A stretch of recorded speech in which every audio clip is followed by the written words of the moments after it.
una kitu cha kumsaidia mtu jioni ya leo. Amen. Ujumbe wetu unasema wala hana habari. Kwa wale wanapenda kuandika, utaandika wala hana habari. Na kuomba fundi mitambo endelee kunisaidia kwa huku bado sijui najipata na mwangu au najipataje. Tupo kama tunaongea zaidi ya mtu mmoja. Haleluya, haleluya. Sema pamoja nami, wala hana habari.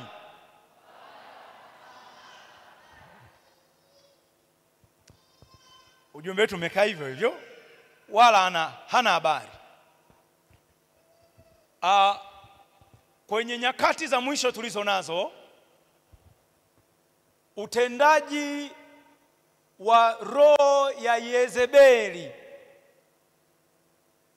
unaweza ukainuka sana, ukajidhihirisha sana, kwa sababu utendaji wa hii roho,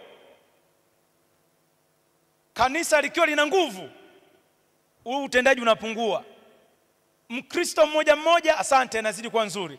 Mkristo mmoja mmoja akiwa na nguvu, utendaji wa hii roho unapungua.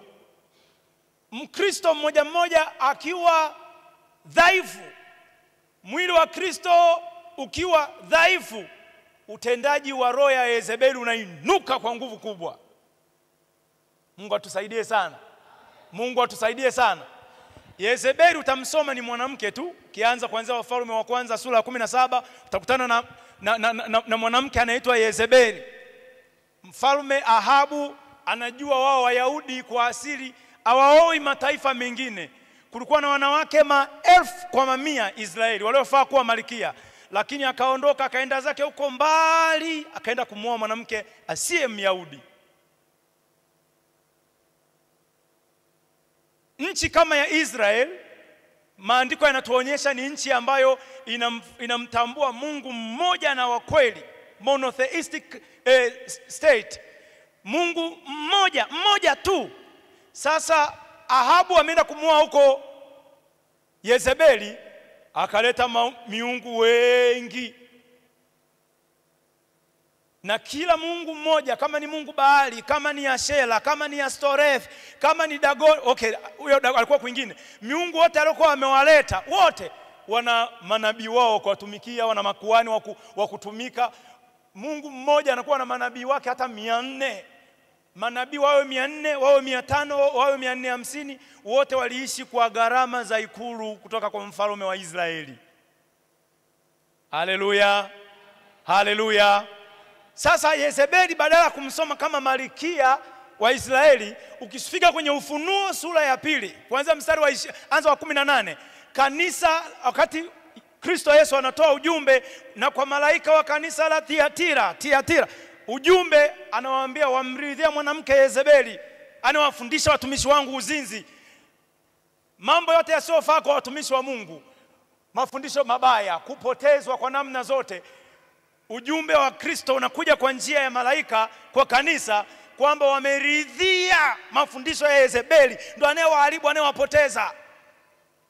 Ukiyasoma hapo utaanza kumtazama Yezebeli sio kama mke wa mfalme Ahabu, unomtazama Yezebeli kama roho inayofanya kazi. Haleluya. Maana yule mwingine alishajipakaga wanja, akadondokaga, akaliwa na akambu, akalamba damu yake. Yule Yezebeli mtu alishaisha. Yezebeli roho ndio hiyo inafanya inasumbua mambo mpaka wakati huu. Mungu atusaidie sana. Mungu atusaidie sana. Yehu alikuwa anatambulika kwa mwendo wake. Alikuwa akiendesha farasi na magari yake ya farasi, haji kwa mwendo wa kawaida. Alikuwa ni mwendo wake ni wa mara moja, shwap shwap. Walipomwona huu mwendo huu ni wa Yehu. Yehu anaulizwa, unakuja kwa amani au hii vipi ni shari? Akamwambia, amani gani? Yaani anamhoji mlinzi, anamwambia amani gani? Wakati uzinzi wa mama yako Yezebeli na uchawi wake mwingi. Wafalme wa 2 sura ya 9. Hayo mambo ukiyasoma kwenye maisha yake utasikia akitajwa kwa kiasi hiki. Tunamwona tu ni malkia tu. Malkia aguswi. Uzinzi unatoka wapi? Malkia alikuwa aguswi. Hata kama kuna wanaume wanahudumia kwenye eneo anakaa malkia, basi wanaume hao wote sharti wawe maanithi, wote wawe matowashi. Kwa hiyo sasa huyu anatajwa Yehu, anamtazama Yezebeli, anaona roho ya uzinzi na anaona roho ya uchawi. Kwa hiyo akasema uzinzi wa mama yako na uchawi wake mwingi. Mungu atusaidie sana. Somo langu alitakuwa tamu sana la kuenjoisha, ila linaloponya sana. Mchungaji alitutajia hapa aina fulani ya sindano ambayo inauma sana, Kristapen, lakini kuuma kwake inaponya sana. Roho ya Yezebeli ikiwa inatenda kazi kwa nguvu, ndipo unapoona makanisa wenzetu wengine walishindwa kabisa. Sisi Mungu atatusaidia, tutashindwa. Sijaenda Ulaya, ila walioenda wamenisimulia wamekuta makanisa mengine jengo kubwa lina watu 2-3 hapa mbele hivi. Na baadhi ya majengo nchi kadha wa kadha za Ulaya, majengo mengine yamenunuliwa kuwa kumbi za starehe, mengine yamenunuliwa kuwa mama mall, kwa sababu roho ya Yezebeli ilishamili Afrika, ikawaweza ikawashinda. Roho ya Yezebeli ikiwepo mahali, utaona mambo kama ya ushoga yanapigiliwa msumari, yanawekwa mahali pa juu sana. Mhubiri 15 anasema mpaka 6 anasema nimeona uovu umewekwa mahali pa juu sana. Kama unaona kila ukigusa vyombo vya habari tu unachosikia ni mambo ya ushoga na manini, hayo yote yanatuambia utendaji wa roho ya Yezebeli uko juu mno. Na ukiona upo juu mno, manake Mkristo mmoja mmoja kuna namna anapungua nguvu. Kuna namna kanisa linapungua, vikipungua nguvu anaona ana nafasi ya kutawala. Haleluya. Mungu atusaidie sana. Mungu atusaidie sana. Na bahati mbaya sana sasa, nimesema jambo la kwanza, ukiona mambo kama ya ushoga yanashamiri, roho ya Yezebeli inajiinua kwa nguvu. Ukiona mambo ya maanguko ya dhambi na zinaa yana nguvu sana, roho ya Yezebeli inajiinua. Ukiona kuna watu wanaohubiri haki, wawe ni wahubiri wa haki kwa njia ya siasa au kwa njia ya neno la Mungu, ukiona wahubiri haki wanaandamwa, wanauawa, wanapigwa, wanafungwa, hayo anakuambia roho ya Yezebeli imejiinua sana. Ndio maana nchi ya Israeli alikaa mtu mmoja anasema, jamani, abuduni Mungu. Mungu ni mmoja, abuduni Mungu. Huko kuabudu tu kunamfanya mtu awindwe akatwe shingo. Hajakosea sheria za nchi zozote. Tena nchi yenyewe ni ya Mungu huyo mmoja, anahimiza Elia Mtishbi tumfuate huyu Mungu mmoja huyu.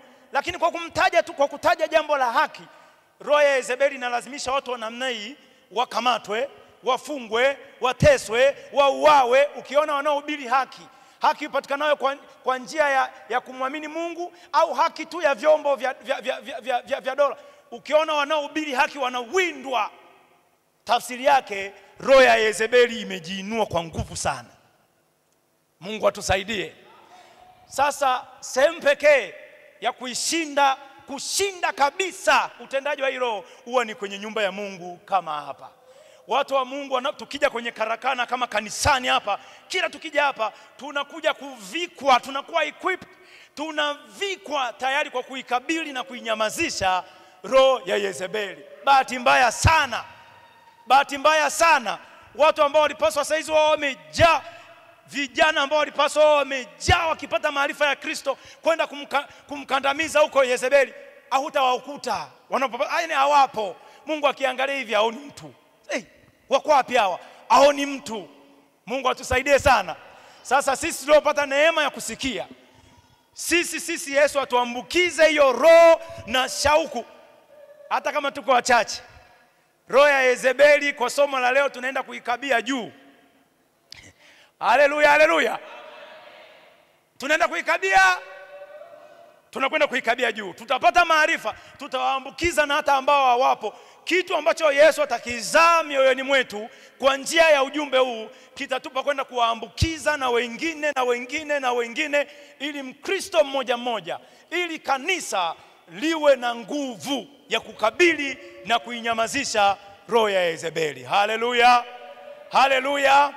Hatutamridhia Yezebeli, hatutaridhia mafundisho yake, hatutaridhia tabia zake, hatutaridhia kila uharibifu unaosababishwa, hatutauridhia. Haleluya, na Mungu atusaidie.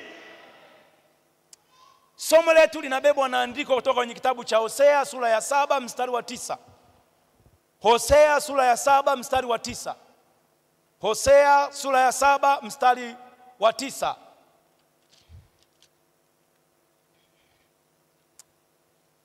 Naomba nisome ili andiko, nitakuja kurudi tena baadaye. Na muda wetu ni mchache, naomba nikimbie kwa spidi. Hosea 7:9 anasema hivi: wageni wamekula nguvu zake, naye hana habari, na nywele za mvi zake zimeonekana huko na huko juu yake, naye hana habari.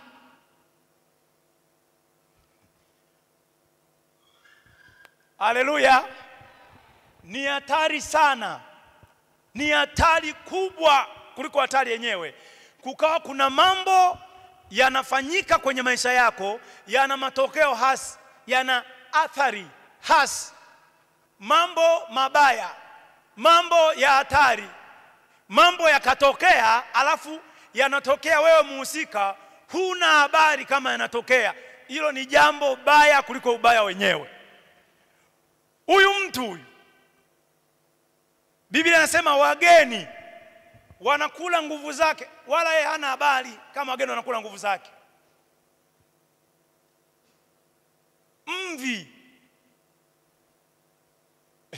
Mvi hazijagi kwa ghafla sana, lakini zikija unajua zimekuja, si ndio? Hata kama hazitaanza kichwa chote, zikawa zimeanza kakipande hivi tu hivi, unajua hizi mvi zimeanza.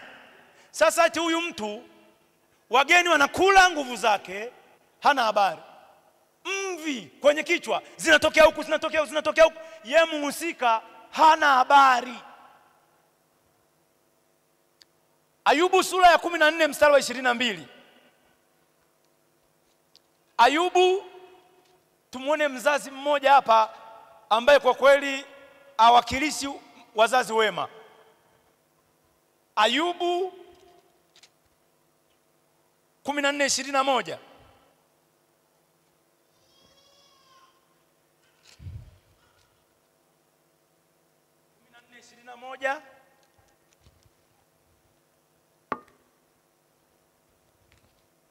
Maandiko yanasema hivi: wanawe ufikiria heshima, wala yeye hajui, kisha wao huaibishwa, lakini yeye hana habari zao. Hana habari. Huyu mtu ana watoto wake, watoto mpaka wanainuliwa, mwingine naibu katibu mkuu, mwingine waziri, mwingine spika wa bunge. Biblia inasema watoto wake huifikiria heshima. Yaani huyu mzazi amekaa, watoto wameinuliwa, wamepata heshima, hana habari.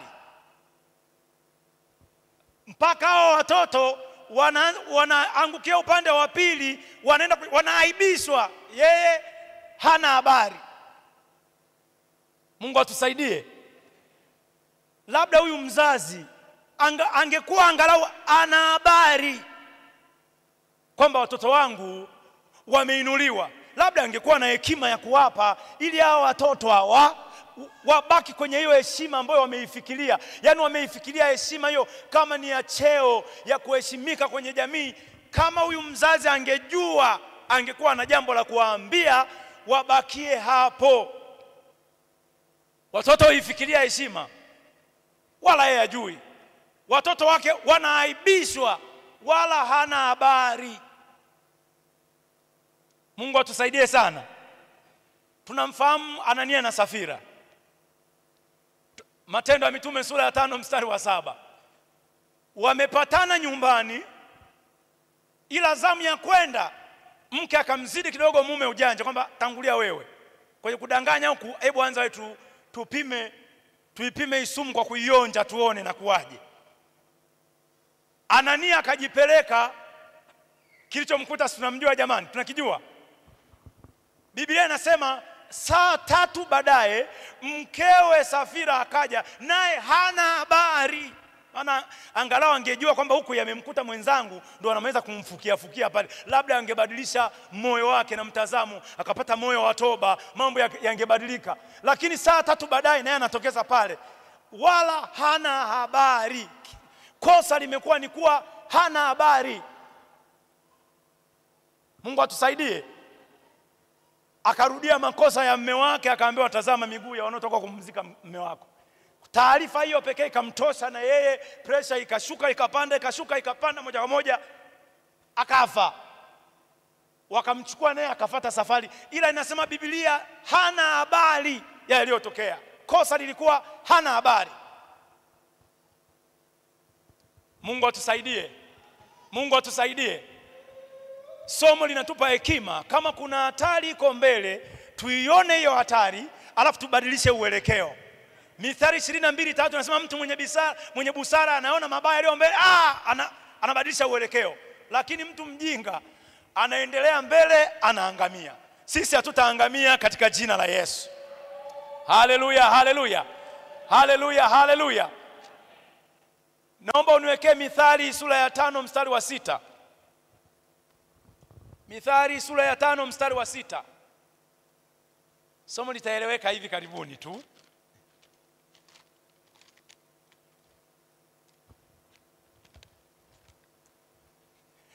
Biblia inasema hivi, hata muda bado upo kwenye Matendo, naomba Mithali 5:6. Hata asiweze kuiona njia sawa ya uzima, njia zake ni za kutangatanga, wala hana habari. Hana habari, hana habari, hana habari. Maisha ya waamini yanaweza kawa yamejaa wakati mwingine giza. Maisha yanaweza kakosa mvuto. Maisha yanaweza kawa hayamdhihirishi Mungu. Maisha yanaweza kawa hayana uwezo wa kukufanya utembee kwenye ushindi. Lakini tatizo kubwa kuliko yote ni upo kwenye hiyo hali, yani una maisha ambayo kwa kweli hayana mvuto wa Kristo, hayana mguso wa Kristo. Unaweza ukachanganywa na wasioamini na kukaonekana mambo yote yako sawa sawa. Tatizo kubwa ni pamoja na hayo, wewe mwenyewe njia ni za kutangatanga, lakini hata una habari. Yani hata uoni njia, huwezi kuiona njia sawa ya uzima. Lakini tatizo ni kwamba unakuwa huna habari kwamba upo kwenye mazingira gani. Na ndio maana neno la Mungu linakuja litusaidie. Tukijua jioni ya leo kuna maadui hapa, nitawataja hawa. Kuna wageni kama 50. Yule ni Paulo Clement. Paul Clement ndio ameimba wimbo unaitwa Wageni. Kuna wageni kama 50. Si leo tutawaangalia wageni 4 wanaokula nguvu, kwa sababu muda tutakuwa ndani ya muda. Tutaangalia wageni 4 wanaokula nguvu, alafu tutapata namna ya kushinda, na tutaondoka jioni ya leo kwa ushindi. Huu ushindi ambao tutaupata sharti tukawaambukize na wengine kushinda. Haleluya, haleluya. Maana roho ya Yezebeli inaondoaga kiu ya ibada, yani mambo ya Mungu yanadharaulika, watu kupenda mambo yao wenyewe. Yale mambo yametajwa kwenye Timotheo wa 2 sura ya 3 kuanzia mstari wa 1 mpaka wa 10, kwamba siku za mwisho kutakuwa na nyakati za hatari, kwa sababu watu watakuwa, yale yanaorodheshwa pale ni mambo roho ya Yezebeli inayaleta. Wenye kujipenda wenyewe, wenye kupenda fedha, wasioheshimu wazazi wao, watu wenye wanaonekana kama vile ni wataua, lakini wanamkana hata huyo Mungu mwenyewe. Yale mambo unaona, ule list yote ni utendaji wa roho ya Yezebeli kwenye siku za mwisho. Kwa hiyo tusishangae wakati mwingine, mbona hatui na watu hapa? Yani mbona hatui na watu? Wako wapi nyomi yote tunayoiona Jumapili? Wala tusifikiri kwamba ni kila mtu amebanwa, tukaamini watu wote wamebanwa kabisa. Hawa unawaona hapa ni washindi, wana biashara zao na hawa. Amen. Hawa unawaona hapa ni washindi, na wenyewe wameajiriwa, huenda pia wanazo ajira tu nzuri, lakini wameshinda. Haleluya, haleluya. Wamefanyaje? Wameshinda. Ndugu yangu mmoja alikuwa kwenye ofisi ambayo ukiisha muda wa kazi wa kawaida, ukiongeza muda ukafika saa 12, lazima upitie kwa cashier overtime, angalau $120 na ngapi. So umepitiliza kama muda. Kwa hiyo sasa ni uamuzi wake, aende ibada ya katikati ya wiki au ajicheleweshe Jumatano, maana kuna $120 na msubiri pale. Kwa hiyo huyu tukimtetea amebanwa, hajabanwa. Ana maslahi ambayo aliwekewa achague. Mungu, mamon. Hapo anachagua nini kati ya Mungu yeye kwenye uchaguzi ukaelemea upande mwingine. Ni uchaguzi kabisa. Mungu atusaidie. Haleluya, haleluya. Sasa andika wageni wanaokula nguvu kwa mtu binafsi na kwa kanisa. Wageni. Hatuna kanisa la pamoja kabla tujawa na mtu mmoja. Tunaanza kuwa na mtu mkusanyiko wa kanisa, mtu mmoja mmoja, tunakuwa tunao mwili mzima kamili wa Kristo. Sasa wageni wanaokula nguvu, somo lenyewe limekaa gumu kwa sababu alitupi raha ya kutabasamu na kufurahia na kucheka. Lakini sasa si ndio Mungu atatusaidia jamani? Haleluya, haleluya. Na kwa somo hili sasa sisi tutakuwa tuna habari. Tukishakuwa tuna habari, hakuna adui tena atakula nguvu zetu. Adui wa kwanza ni urafiki na dunia. Utaweka mstari wa hivi, utaandika mwili. Urafiki na dunia. Naita stroke, unaweka hivi mstari, andika mwili. Au kama utaweka weka mstari. Urafiki na dunia au mwili. Yakobo anauliza, amjui Yakobo 4 ya kwamba kuwa na urafiki na dunia ni kuwa adui wa Mungu? Jamani, tupo duniani hapa na hatunaga hata siku moja tutapewa ombi kwenye mkesha tuombe maombi ya kuondoka hapa duniani. Hayapo maombi ya Yesu. Wataalamu wengine wanasema sala ya Bwana sio Mathayo 6:9. Sala ya Bwana ni Yohana 17. Muda anaomba akasema, siombi watoe ulimwenguni humu, lakini waokoe na roho ya Yezebeli. Siombi uwaondoe ulimwenguni humu, lakini waokoe na yule mwovu. Waokoe na adui wanaokula nguvu zao. Yesu alipiga maombi ya maana sana kwenye Yohana sura ya 17. Yale alistahili sana kuitwa Lord's Prayer. Alistahili kuitwa haya sasa ndo maombi. Hii ndio sala. Huu mwingine labda tuite muongozo. Lakini Yesu hajatuombea tuondolewe. Badala yake tukiwa humu tunajilinda. Waraka kwanza wa Yohana 5:19 anasema yeye aliye wa Mungu hujilinda, wala yule mwovu hamgusi. Nguvu zinaliwa kwa sababu tunaguswa. Sasa kuwa rafiki. Na nikisema hapa hivi, naomba tuungane na somo ambalo tumetoka kufundishwa.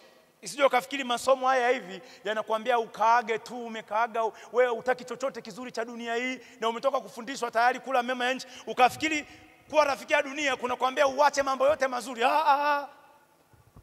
Kama kuna gari la mabilioni, fanya bidii ulipata hilo, ila hiyo haitu rafiki na dunia. Kama kuna magorofa, uyapate hayo magorofa, haitu kuwa rafiki wa dunia. Tunachokatazwa hapa ni kuwa na urafiki na hizi swala la mali. Mungu mwenyewe anatamani awarithishe mali. Yaani sisi tunaompenda, Mithali 8:17-21, anataka kurithisha, zijaze hizo hazina zenyewe. Lakini kosa hapa anazungumza kuwa rafiki. Yaani ukiwa una urafiki na dunia, na vinenda sambamba, dunia na mwili. Ukiweka urafiki unageuka ni upande wa pili, adui wa Mungu. Wangapi tunapenda kwa maadui wa Mungu? Aise, kumbe kweli leo tutamkabia juu Yezebeli, hapati mtu hapa. Mungu atusaidie. Utaongeza waraka kwanza wa Yohana sura ya 2 mstari wa 15. Anaposema msipende dunia wala vitu vilivyomo. Na hapo sasa ndio tuelewane. Unaposoma kwenye Zaburi 24:1, dunia na vyote vijazavyo ni mali ya Bwana. Hivi vitu vinawahusu hao ambao ni wa Mungu hawa. Tunaelewana Mungu alikuumba na akakuwekea hivi vitu vyote uwe navyo, uvitunze, uvimiliki. Sasa usichanganye kuwa na urafiki inazungumzia kitu gani, na ndio maana tunajifunza. Utaongezea Galatia sura ya 5 mstari wa 16 na wa 17. Hatimaye anasema enendeni kwa roho, wala kamwe hamtazitimiza tamaa za mwili. Kwa maana mwili utamani ukishindana na roho, na roho ukishindana na mwili, hivi vimepingana, hata hamwezi kuyatenda mnayoyataka. Urafiki na mwili. Huu mwili tumepewa ni wa muhimu sana. Tena mwili tuutunze. Wapendwa watu wa Mungu, mwili tunapaswa kuitunza. Nina somo langu linaitwa tu the flesh, mwili. Nimeongea umuhimu wa mwili mpaka utasema huyu mtu ana mawazo kwenda mbinguni huyu. Yaani nimeongea umuhimu wa mwili. Huu mwili ukiuacha ukaharibika, umepoteza kila kitu. Yaani umemfanya Mungu anakuwa hana kazi na wewe tena. Utawekwa huko, weka lala pema peponi, lakini umemaliza, yani huna tena cha kutumiwa. Fanya kila unachofanya, huu mwili utunze. Ukigundua hata kuna kamchubuko kapeleke dispensary, yani utunze sana. Ila tunaambiwa usifanye urafiki. Tunaelewana Kwa nini tusifanye nao urafiki? Warumi 8:7-8. Nia ya mwili ni mauti. Yani wote wanaotaka kuufuata mwili hawawezi kumpendeza Mungu. Kwa sababu mwili kwa asili yake, nia yake yenyewe, yani nia tu ni mauti. Mungu atusaidie. Mungu atusaidie. Kwa hiyo kuwa na urafiki na dunia, kuwa na urafiki na mwili ni adui anayekula nguvu. Ni mgeni anayekula nguvu.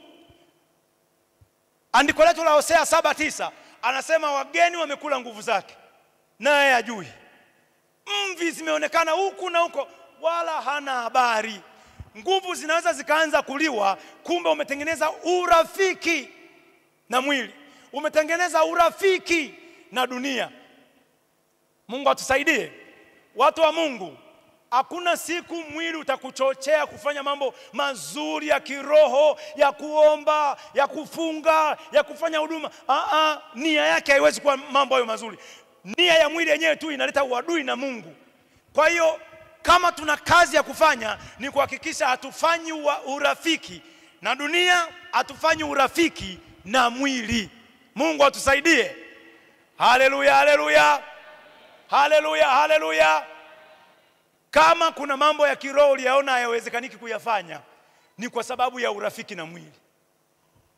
Mtu akiweka urafiki na mwili, atajisikia mwepesi kwenda kufanya chochote kinachostarehesha mwili. Mwili utatoa, yani utakupa amsha. Utaona nguvu ziko vizuri kabisa. Weka mpango kwamba jioni ya leo nitaenda kanisani kwa ajili ya kuomba. Tena huo muda wako uandike, utamke. Utasikia huo muda unavyofika, namna mashauri yanakuwa mengi. Yani mashauri yanakuwa mengi na ratiba. Mwili unatoa alternatives zingine kwamba sio lazima sana iwe leo, kwa sababu kuomba kupo tu. Mwili utakupa kila ushauri unaowezekana, unapingana na roho. Wakati mwili ukiona unausikiliza mwili, yani ratiba ninaenda kanisani kuomba, alafu ghafla mwili unaleta mawaidha mengi na ukayasikiliza, unaitwa wewe unafanya urafiki na mwili. Ili kukua sawa kiroho, mwili ukienda hivi wewe unaenda hivi, mwili ukienda huku wewe unaenda huku. Haleluya, haleluya, haleluya. Na nikwambia kwa kufanya hivyo utakuwa mshindi tu. Yani utakuwa mshindi na utayafurahia maisha ya kiroho kila siku. Ghafla tu utashangaa neno la Mungu linakuwa tamu hivi. Yani linabadilika linakuwa tamu. Au mzigo. Sijui ni mara ngapi umesoma Biblia, alafu unasikia unaenjoy. Mpaka unatamani uje utupe ushuhuda. Mtu mmoja hapa amekutupa ushuhuda, Mama Cedric. Ndio amekutupa ushuhuda wa kusoma na namna alivyokuwa anafurahia. Mwili ukiufanya uwe adui, unaweza ukasoma Biblia hii upo zako, unasoma Biblia saa 7 mchana, unausikia utamu ambao ni kama uje uandae bahasha sadaka ya shukrani, ushuhudie. Mtu mwovu ambaye mwili ni rafiki, akisikia sheria za Mungu zinamuuma kweli kweli, kama asizisikilize sana. Mtu mmoja ananiambia, mimi bwana natamani kuokoka, lakini sasa nikishaokoka nitakuwa nimeshajua kwamba hili ni baya, itanibidi niache mambo mengi. Yani ameshafikia kiwango cha kujua kwamba akiokoka atakuwa anajua sana, ni bora awe amebakia huko. Mungu atusaidie sana. Wakati watu wanaiogopa sheria ya Mungu, wanaona ni mbaya, ni ngumu, inawabana. Kuna mtu anaitwa Daudi. Soma Zaburi 119. Daudi anaisifia sheria ya Mungu, sheria yako ni kama tamu kama segala asali. Mausia yako Mungu usiku kuta nimeyatafakari. Yani Daudi Zaburi sura 119 mstari wa kwanza mpaka wa 176 ni sura yenye mistari mingi zaidi hapo. Anaisifia sheria ya Mungu, anaisifia Torati, anasifia makatazo. Eti Mungu anakataza mambo, hadi hayo anayokataza unayaenjoy. Kwamba Mungu amekataza naye, kwa kweli haya ni mazuri sana. Anaisifia sheria ya Mungu, anaisifia mausia na neno, analisifia kuliko kawaida. anasema ni tamu kama sega la asali. Yaani kwa kweli analala anaamka analisifia neno la Mungu.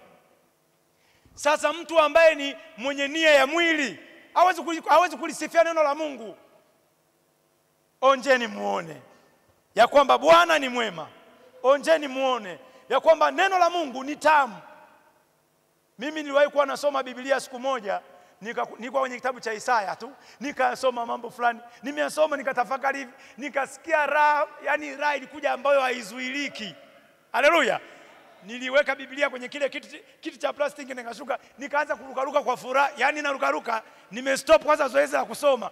Sio nimewaza mambo mengine, nimesoma nikasema hivi. Nikarudia tena, nikaiweka Biblia chini, nikasimama. Mtu angeniona, nilikuwa nimekaa nyumbani tu kwa nje hivi, nimesimama na rukaruka kwa kushangilia, nasikia raha hicho nilichokisoma. Hivi mwenye urafiki na mwili, kuna muda neno litamuelea mpaka kaona huo utamu. Mungu atusaidie sana. Sasa watu wenye kumnyamazisha, wenye kumkabia juu Yezebeli asifurukute, walipaswa kuwa ni watu ambao wapo hapa, vijana ambao wapo busy na neno la Mungu, wanashindania hiki. Lakini Mungu akitutafuta hatuna habari, hatupo. Watu wengi leo hii neno la Mungu hawalijui, hawajifunzi, hawalijui na wala hawana habari hata kama hawalijui. Sana wanachoweza kidogo kubishana kwenye makundi ya WhatsApp na Facebook, kwenye comment na nini, imeishia pale. Sasa Mungu anatamani tuwe tumemjua sana. Haleluya. Tumemjua sana. Yani hapa alipaswa kusiwage na kijana hapa yeyote amekosa ibada. Tulipaswa tuwe tumejazana hapa kwa idadi yetu wote.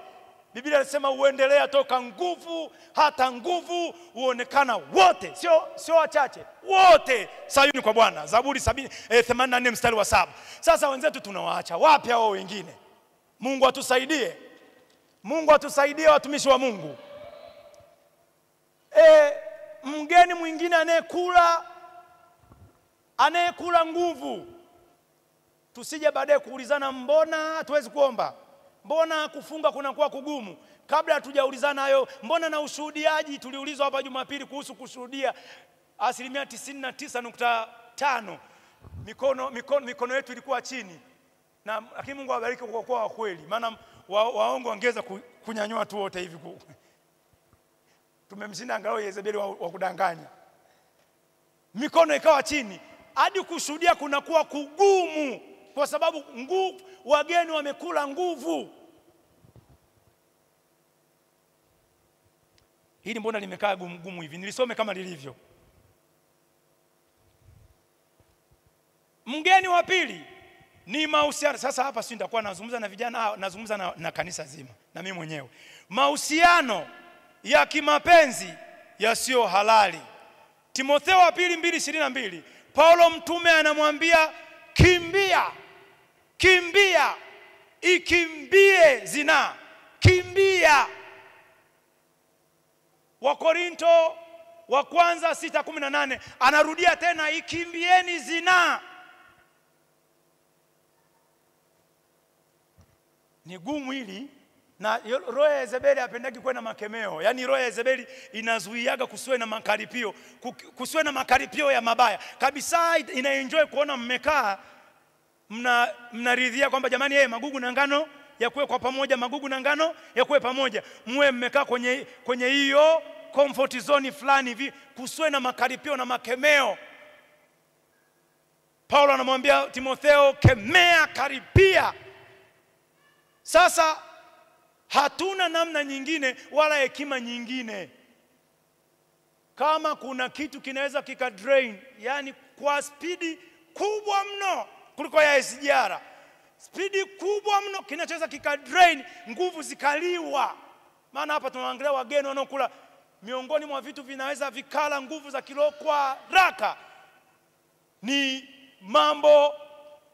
mahusiano ya kimapenzi yasiyo halali. Na nikiita hapa yasiyo halali kwa wote wasio na ndoa, Mungu atatupa namna.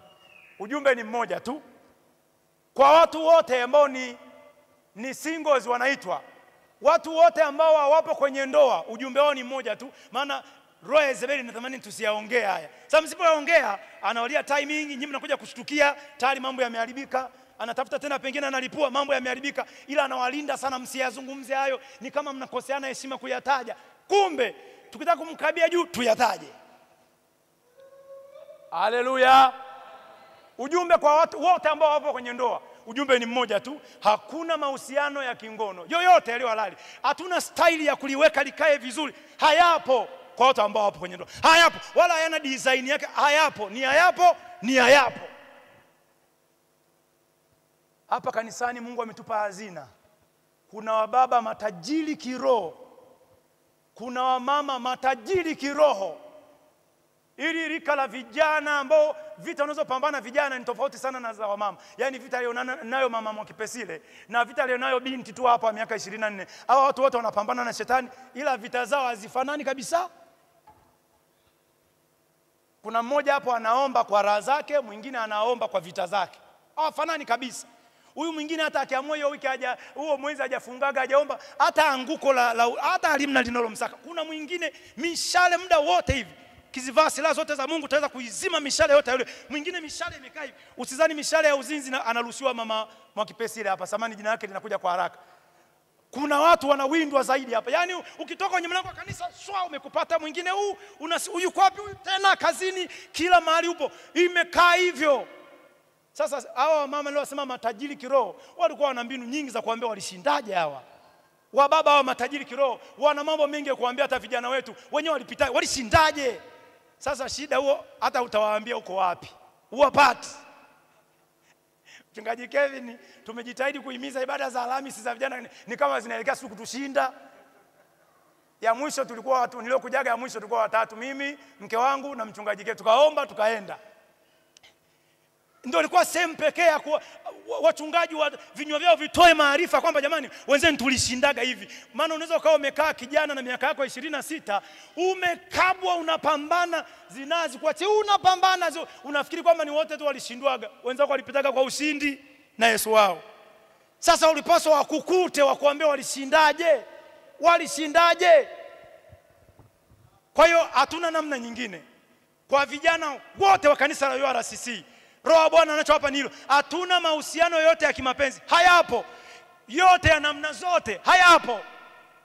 Wakaka na wadada hapa kanisani wote ni dada na kaka.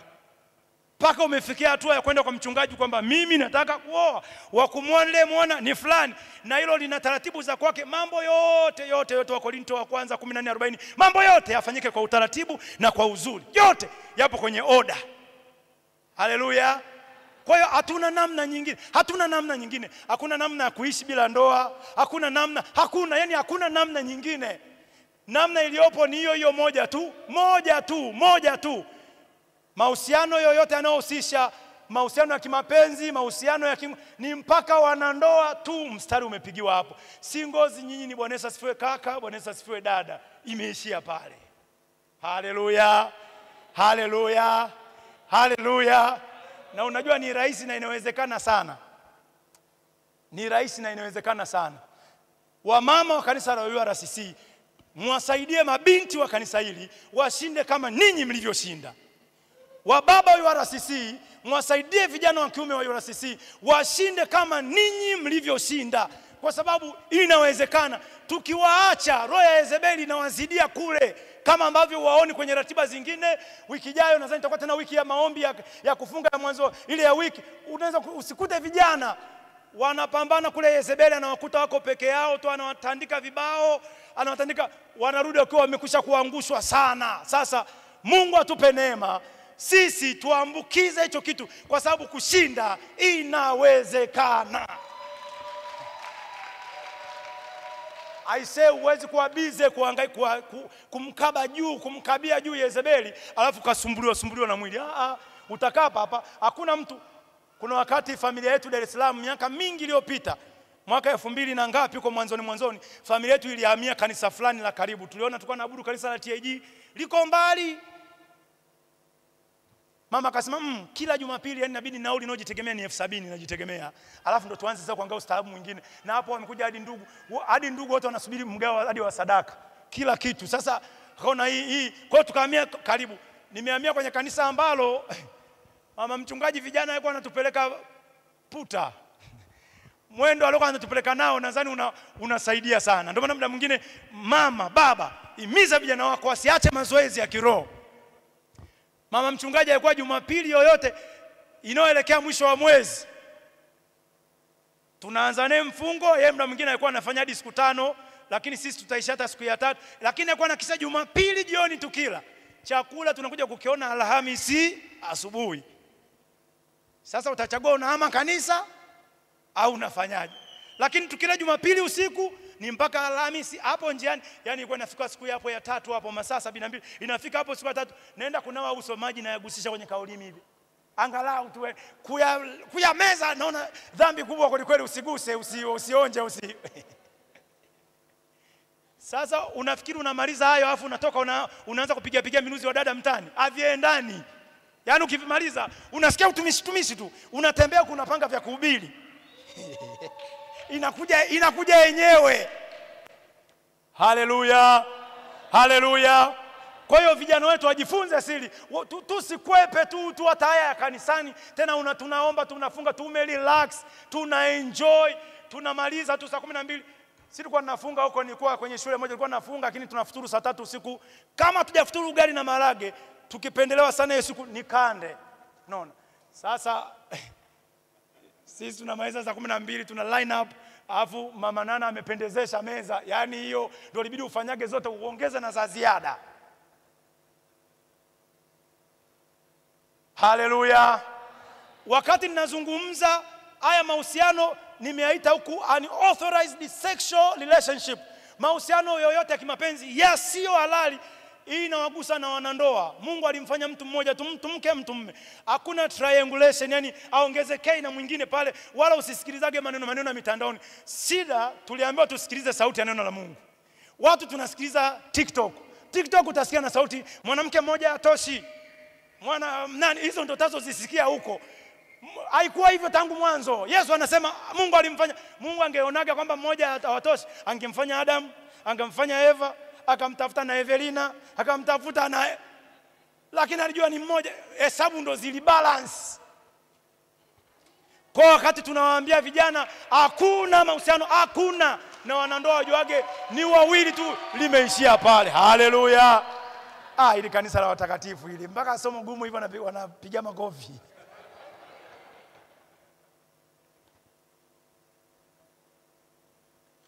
Haleluya, haleluya. Haleluya, haleluya. Kwa hiyo Mungu atusaidie kwenye mwenendo wetu wote. Juma hili la CMF basi ondoka na kitu kimoja, kwamba Mungu anatutaka tukae kwenye unyofu, tusiwe na wageni wanaokula nguvu zetu. Tutaanza kuwa tupo macho, tunaangalia, atumwache adui yale nguvu zetu. Yezebeli anataka kukiwa na watu waharibifu kanisani, msiwaseme. Maana mkiwasema roho ya Yezebeli ushauri namba 1 ama kanisa. Na anataka mpaka viongozi muda mwingine waogope kukuonya. Maana unajua akikuita tu unahama. Ndo solution ya mwisho. Sasa kuhama ni kufeli. Kuhama ni kufanyaje? Kuhama ni kufeli. Kama ni kuhama, uhame umeshafanya mambo yote kwa uaminifu wote kwa uaminifu wote. Umetoa kwa uaminifu wote, umetumika kwa uaminifu wote, una ushuhuda mzuri wote, afu uhame kwenye mazingira ya hivyo. Sio baada ya anguko unaonywa unahama. Hapo unakuwa unaitwa umefeli kiroho. Mungu atusaidie sana. Kanisa hata ambao hawapo, kila mtu ujumbe umfikie kwa malaika washirika ambao hawapo sasa hivi, kule walipokuwa atawapa ujumbe. Kanisa la Kristo linapaswa likae kwenye oda. Humu ndani ni mahali pa washindi. Ni mahali pa washindi. Kama kuna mtu ulivuruga mambo bahati mbaya ukiwa kule hujaokoka, ukishaokoka unaitwa umetubu. Na kutubu, haleluya, kutubu ulikuwa unaenda huku, alafu unabadilisha uelekeo unaenda huku. Wengi sana wanajua kutubu ni kusema tu Mungu nisamee, Mungu nisamee. Kumbe muibaji asiibe tena, mzinzi hii ndio inaitwa kutubu. Waefeso 4:28. Yaani anaiba asiombe msamaha afa kaza, mwibaji asiibe tena, mzinzi asizini tena, mgovi asigombane tena, ndio kutubu kwenyewe. Kwa hiyo ukiwa ndani uko mahali salama, salama sana. Usikubali kupotelea ndani. Shetani anatamani, roho ya Yezebeli inatamani, na sasa hivi tumepewa wakati mgumu. Sasa hivi hamna wachungaji hawezi tena kufundisha huko mambo kama mambo ya mabinti mjitunze. Mabinti mjitunze, hayo mambo hayawezekani kufundisha, maana ukisema tu unakuwa umeoffend. Yaani ukisema umeoffend, unakuwa umeshashambulia watu. Kumbe alikuwa ndo mambo ya kawaida. Semina zote za mabinti na vijana waelekezwake tu usafi wa namna hiyo, usafi. Lakini shetani ametamani ili langu sio shambulio. Kama mtu alipata usingomaza akiwa hajaamini, asipatie usingomaza kanisani. Limekaa vibaya au limekaa vizuri? Yaani kanisani sio mahali pa kuja kupatia usingo. Hiyo inaitwa umepotelea ndani. Zamani sana mama yetu alikuwa hapendi kuagiza kitu. Naomba nileteni ule mwiko wa hivi. Eti mnatafuta sana, mama tuoni. Naomba mtafutie ile frying pan inakuwa, anambia hatuioni. Anasema hivyo vitu vinapoteleaje ndani? Sasa umeshaokolewa na Yesu, kule amekutakasa, umekuwa eti unakuja kuvipatia hivyo vitu kanisani. Na shetani anatamani, roho ya Yezebeli anatamani hayo mambo yakiwezekana yatokee, ila msiaonye, sije mkaonya, mkiataja wataama, bahati mbaya sio wakaama. Yezebeli anakabiwa juu.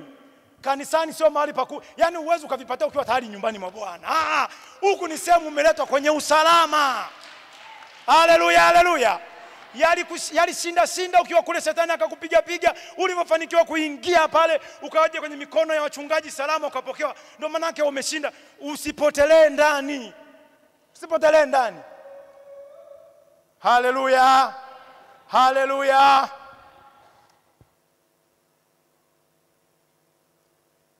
Mama yake mfalme Lemueli kwenye Mithali 31:3 anamuonya Lemueli, anamwambia mfalme Lemueli, mwana usiwape wanawake nguvu zako. Huo mtazamo wa Kihibru una tabia kuwaweka wanaume peke yao. Sasa ukiwa na Hebrew ilibidi kuwe na Shibru, ili tuseme na wanawake, msiwape wanaume nguvu zenu.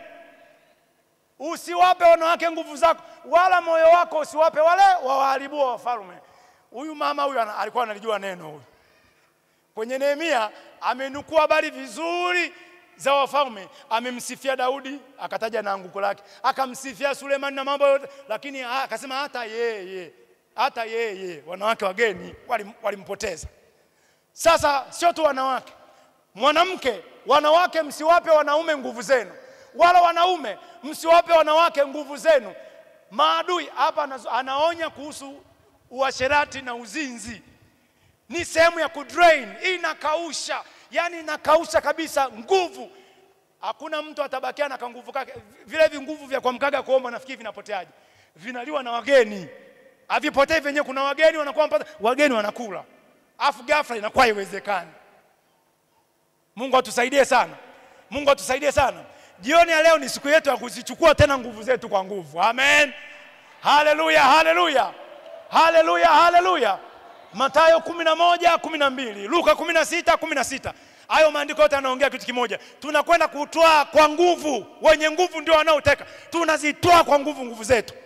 Nguvu zilizoliwa na wageni za kuamka kuomba, nguvu za kusoma Biblia, hizo nguvu inabidi tuzitoe tena kwa nguvu. Haleluya, haleluya. Haleluya, haleluya.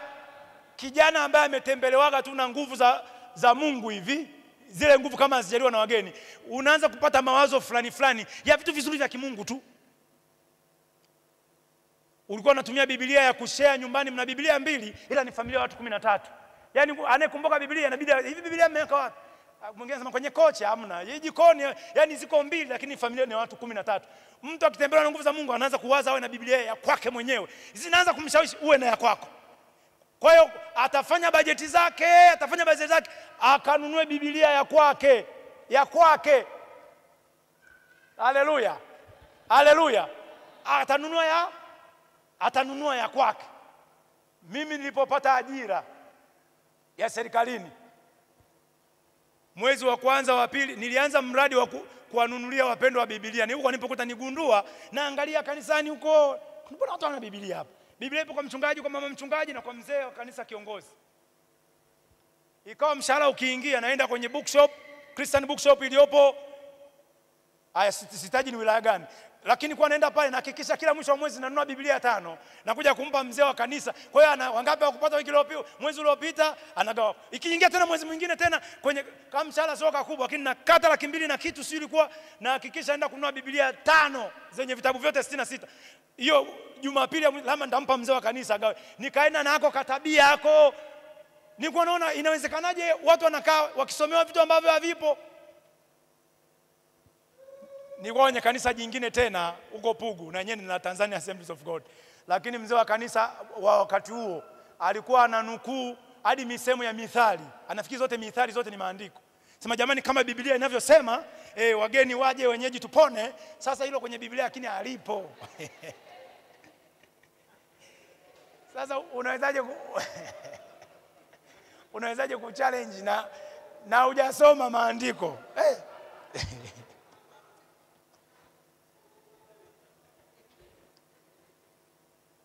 Mungu atusaidie sana. Kwa sababu muda wetu umeisha, naomba wa maadui wengine niwataje tu. Adui mwingine anaitwa marafiki wabaya na mazungumzo mabaya. Marafiki wabaya na mazungumzo mabaya. Leo nilipewa dakika chache sana, nadhani tulipitiliza kwenye vipindi vingine. Niliandaa ilikuwa inanitosha kabisa hata dakika 50 nimalize. Andika wa Korinto wa kwanza 15:33-34. Msidanganyike. Mazungumzo mabaya huharibu tabia njema. Tumieni akili zenu ipasavyo. Zaburi moja, hiyo Zaburi moja tunaanza kuinukuu kwa pamoja kama wimbo. Ongezea Mithali 10:19, penye maneno mengi hapakosi kuwa na uovu. Ukiwa na mazungumzo mabaya yatakuwa yanakula nguvu zako bila kujua. Alafu sio kwa nini shetani hapa analitesa rika fulani la vijana. Watu wazima hiyo vita wameishinda. Wao usiku wa manane wanalala. Ni vijana, hizi simu ndo zimekuwa majanga. Saa 8 ya usiku vimwanga vinga hivi. I love you. Wewe sijui baby umefanyaje? Na huyu inomtesa sana hata ndoa hana. Yaani hata wenye ndoa wenyewe wamepumzika zao la mstarehe. Lakini huyu ndo anahangaika kuna I love you. Zote ni kutafuta maumivu tu, kwa sababu wenyewe wanajua wanavyo vijana wanaumizanaga tu. Yaani hizo zinaenda ili waweze kuumizana vizuri. Inahamia tena nyingine. Mazungumzo ni mabaya mpaka amalize saa 9 hiyo kuchati. Nguvu ya kwenda sitting room kuomba unafikiri ipo? Haipo. Ameshatajua maneno mabaya yote, ulimwengu wake umegeuzwa. Ile nia ya kuomba imegeuzwa, imekuwa ni nia ya zina. Kila kitu kimegeuka. Mazungumzo mabaya na marafiki wabaya.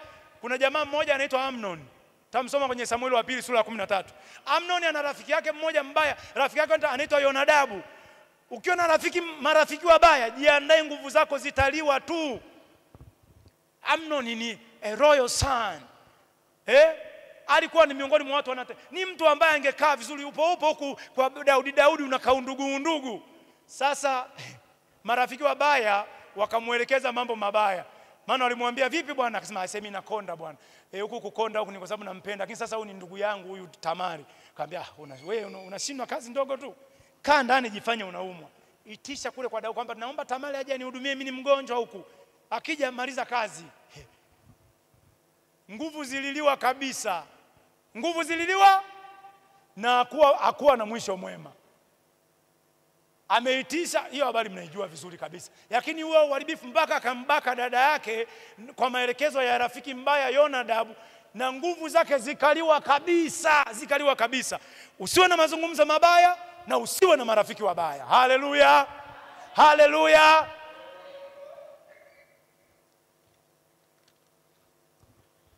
Adui mwingine, andika kukamatwa na shughuli nyingi na masumbufu ya dunia.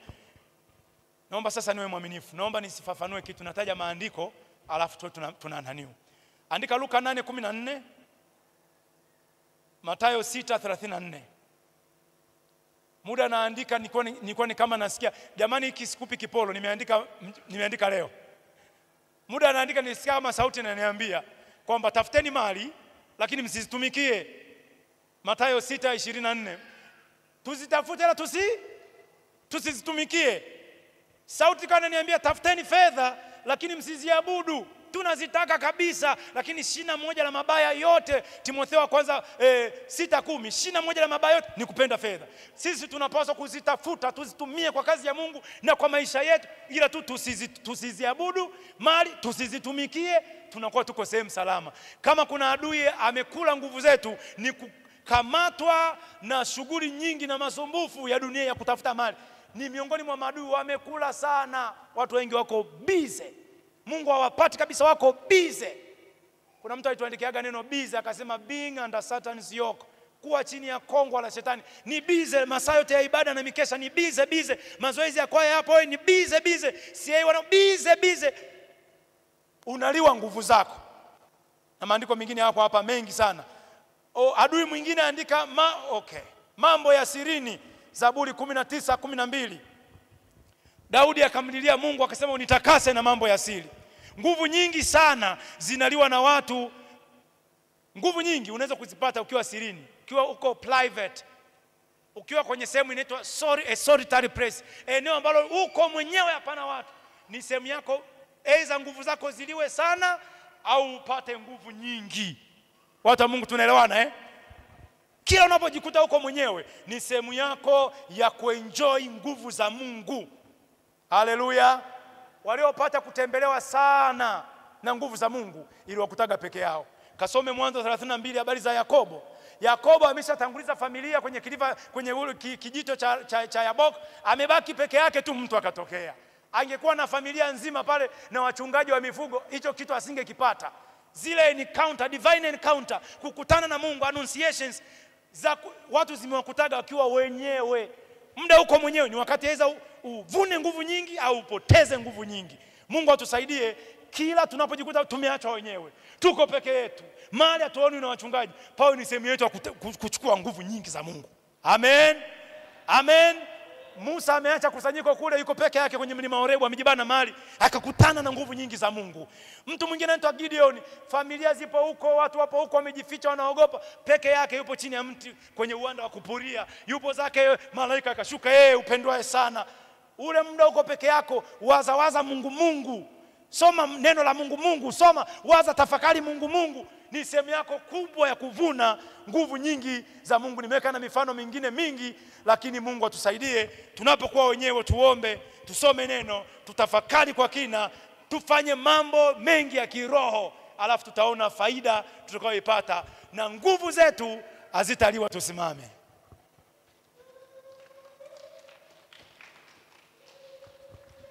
Haleluya. Basi kwa dakika moja tu, wakati mchungaji anafika, kila mmoja inua sauti yako pale ulipo, mwambie Bwana, sitaki kuona nguvu zangu zikiliwa. Sema, sitaki kuona nguvu zangu zikiliwa. Nguvu zangu hazitaliwa. Nitakuwa na habari ya kila uharibifu unaotaka kutokea. Wageni hawatakula nguvu zangu. Twende mbele za Bwana. Baba, katika jina la Yesu Kristo, sante kwa sababu ya uweza, neema na nguvu zako. Wewe ni Mungu mwaminifu, wewe ni Mungu mtakatifu. Jioni ya leo tena Mungu, kwa njia ya neno lako umetusaidia. Wewe unalituma neno lako na kutuponya na kututoa kwa maadui wanaokula nguvu zetu. Nguvu zetu hazitaliwa, maana tumepata habari. Roho Mtakatifu tusaidie, Roho Mtakatifu tusaidie, tutembee katika nguvu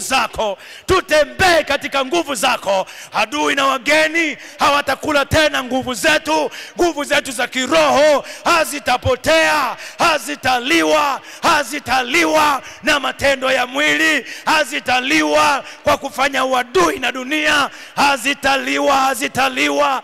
Yesu tusaidie, msaidie kila mmoja jioni ya leo, lisaidie kanisa,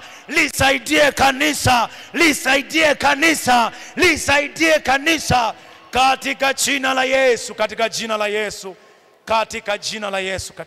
Yesu.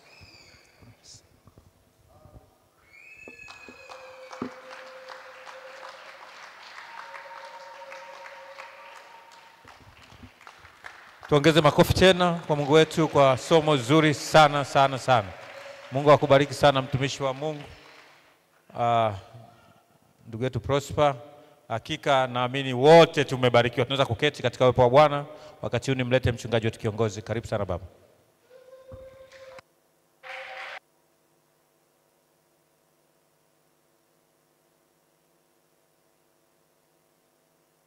Yesu asifiwe. Nasalimu katika jina la Yesu. Sitachukua muda mrefu. Ninamshukuru Mungu kwa ajili ya ibada ya jioni ya leo ya CMF na kwa ajili ya mwalimu aliyetufundisha